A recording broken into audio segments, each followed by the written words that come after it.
ಮಡಿನಲ್ಲಿ ಸಂಖ್ಯಾ ಓಖಾನೋ से मुख रोज़ा लगे दे। बिस्मिल्लाहिर्रहमानिर्रहीम। इस्लाम ने जितनी भी इबादत हमारे ऊपर फ़र्ज़ की हैं उसका कुछ ख़ास मकसद होता है। अल्लाह ताला ने रोज़े का मकसद कुरान में बयान किया कि ताकि तुम परहेज़गार बन जाओ, गुनों से, बुरे कामों से, हराम चीज़ों से बचने वाले बन जाओ। वैसे तो हराम चीज़ों से सारा साल सारी ज़िंदगी ही बचना चाहिए, लेकिन रमज़ान के महीने में इसका ज़्यादा अहतमाम करना चाहिए कि मेरी ज़ुबान से कोई ऐसा हराम काम ना हो जाए, गीबत, चुगली, गालम गलोच, झूठ, ज़ुबान से कोई बेहयाई की बातें ना निकलें जिससे रोज़े का सवाब ज़ाया हो जाए।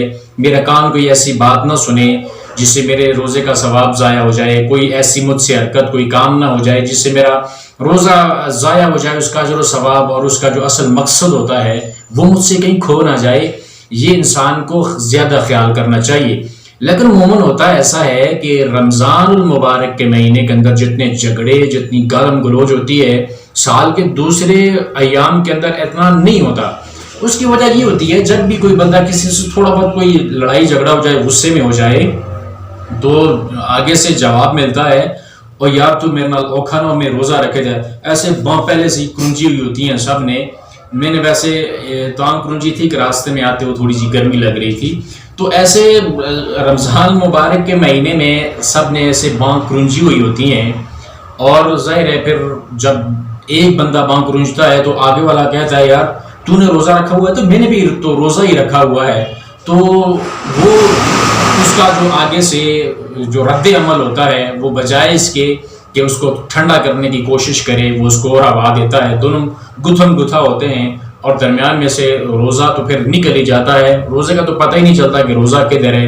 ऐसी वाहियात बकवास करते हैं लोग, ऐसी गंदी गालियाँ देते हैं कि अल्लाह की पनाह।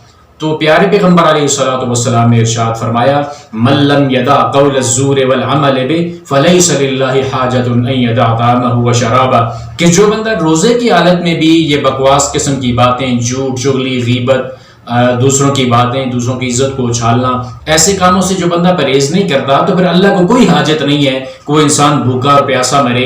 रोज़ा इतना अजीम अमल है कि उसके सवाब बाकी तमाम अमाल के सवाब को बयान कर दिया गया, लेकिन एक रोज़ा है जिसके बारे में रब ताला फरिश्तों को हुक्म देते हैं बस इस बंदे के बारे में लिख के इसने रोज़ा रखा है, बस सवाब इसका तुम्हारे बस के अंदर नहीं है कि उसका सवाब लिख सको। क़यामत वाले दिन मैं खुद इस रोज़े का सवाब दूंगा, या उज्जा भी ही कहें तो अल्लाह रब्बुल आलमीन का दीदार ही रोज़ेदारों के लिए वो क़यामत वाले दिन इसका इनाम अल्लाह ताला देगा। तो इतने अजीम अमल को, इतने अजीम सवाब को इससे क्यों इंसान ज़ाया करने की कोशिश करे।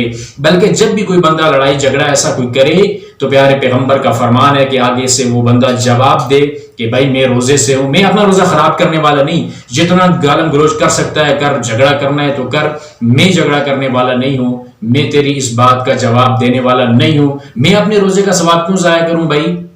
तो ये अपने रवैये वैसे सारा साल बदलने चाहिए, लेकिन रमज़ान के महीने में इसका ख़ास एहतमाम करना चाहिए। बाज़ लोग घरों में भी इस तरह जो है वो इस तरह का रवैया अपनाते हैं कि घर में छोटे बच्चे ज़्यादा शोर करें, ओए तुम शोर कर रहे हो, मुझे मैंने रोज़ा रखा हुआ है। घर में किसी से कोई गलती हो जाए तो उसका फिर रद्द अमल भी इसी तरह का होता है कि मैंने रोज़ा रखा हुआ है, तुम ये करते हो, तुम वो करते हो। तो भाई रोज़ा तुमने रखा है तो अपने लिए रखा है, अगर सवाब की नीयत से रखा है, अल्लाह को राज़ी करने के लिए रखा है, तो फिर अपने रोज़े को दूसरे के ऊपर थोपने की और मुसल्लत करने की क्या ज़रूरत है भाई। उस रोज़े को बचा के रखो, उसके सवाब को ज़ाया ना करो।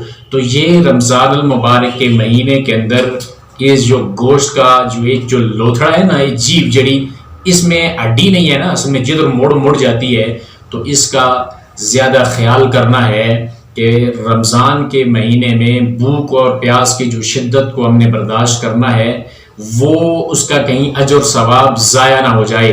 और फिर इस भूख के आलम में जब इंसान को खुद भूख लगती है ना, तो दूसरों की भूख की शिद्दत का एहसास भी दिल के अंदर पैदा करना चाहिए कि ऐसे भी तो लोग हैं कि हम तरह तरह की चीज़ें खा पी के रोज़ा रखते भी हैं और अफ्तारी में भी बड़ी बड़ी चीज़ें होती हैं। तो कुछ ऐसे लोग भी होंगे जो पानी के साथ ही गुजारा कर रहे हैं, उनके पास खाने पीने के लिए कुछ नहीं, تو ایسے لوگوں کا، ضرورت مندوں کا احساس دل کے اندر پیدا کرنا بھی یہ روزے کا ایک عظیم درس ہے جو ہمیں اسلام سکھانا چاہتا ہے۔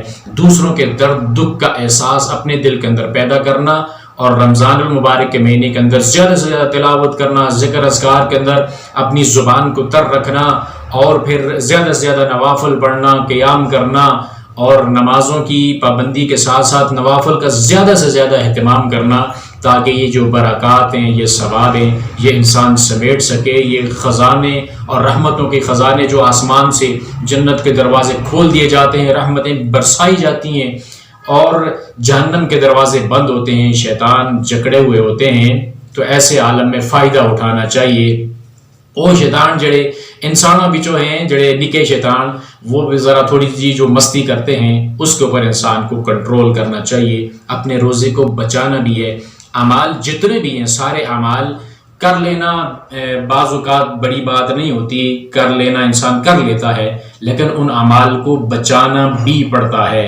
اعمال کیجئے اخلاص کے ساتھ اللہ کی رضا کے لیے، پھر اس عمل کے تقاضوں کو بھی پورا کیجئے، عمل کرنے کے بعد اس عمل کو بچائیے بھی، آخرت کے لیے وہ بچ جائے۔ ایسا نہ ہو کہ قیامت والے دن وہ عمل کا جو ترازو ہے بالکل خالی پڑا ہو، انسان اس کو ضائع تباہ و برباد کر دے۔ تو ایسی چیزوں سے انسان کو پرہیز کرنی چاہیے جو اس کے اعمال کو ضائع کر دینے والی ہیں۔ اللہ ہمیں عمل کرنے کی توفیق عطا فرمائے۔